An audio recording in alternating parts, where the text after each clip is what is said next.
Levitico 21.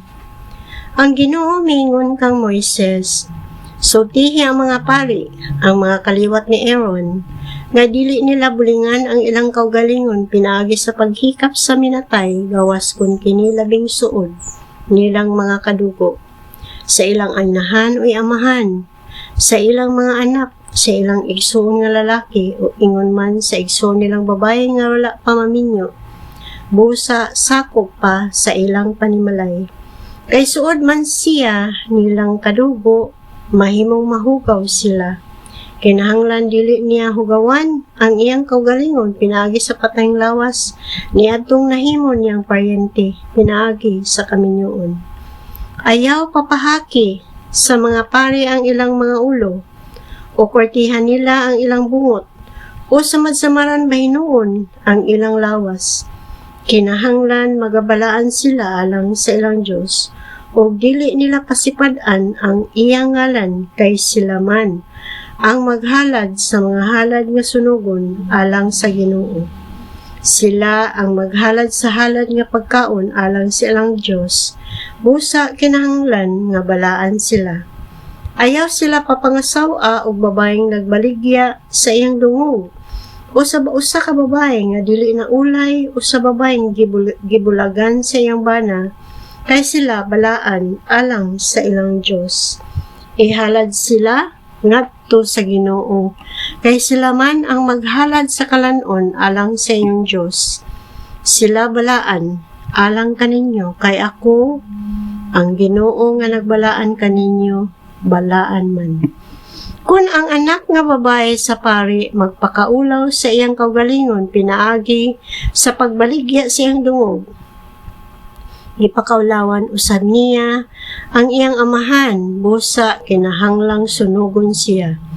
Ang pangulong pari kansang ulo gidihugan nasa lana nga igidihog o giordinahan aron magsulod sa sapot sa pagkapari, kinahanglan nga maghapsay kanunay sa iyang buhok ug dili niya gision ang iyang sapot.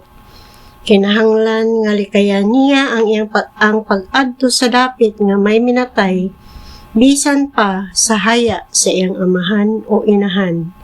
Likayan niya ang paggawas sa balang tolda sa iyang Diyos aron dili niya kini mabulingan, kay giordinahan man siya alang sa iyang Diyos o gidihugan sa lana nga igdidihog. Ako maong Ginoo. Kinahanglan ulay nga babae ang iyang pangasawon. Kinahanglang dili siya mga sawag biyuda, o babaeng gibulagan siyang bana, o babaeng dili na ulay, o sa babaeng nagbaligya siyang dungog. Kinahanglan ang iyang pangasawon ulay nga babae, nga gikan siyang kaliwat aron dili maulawan ang iyang mga anak at tubangan sa iyang katawhan, kay ako mao ang Ginoo nga nagbalaan kaniya. Og miingon na usab ang Ginoo kang Moises, sultihi si Aaron niini, kinahanglan nga walay bisan kinsa sa iyang mga kaliwat nga tugutan sa pagdala sa mga halad nga pagkaon alang sa iyang Diyos, kung siya may tatsa sa iyang lawas. Dili makahimo paghalad ang buta o ang bakol, katong may bisan unsang daot sa iyang nawong, katong wala magparihas ang gitason sa iyang tiil o bukton, katong nabalian og tiil o kamot, o buktot o inano, katong may daot sa iyang mata o may nuka o katong kinapon. Dili gayod tugutan paghalad sa mga halad nga sunugon alang sa Ginoo si bisan kinsang anak ni Aaron nga pari, kung may daot siya sa iyang lawas. Dili siya makahalad og halad nga pagkaon alang sa Diyos, kay may daot man siya. Makakaon siya sa pagkaon nga gihalad ngadto sa Diyos.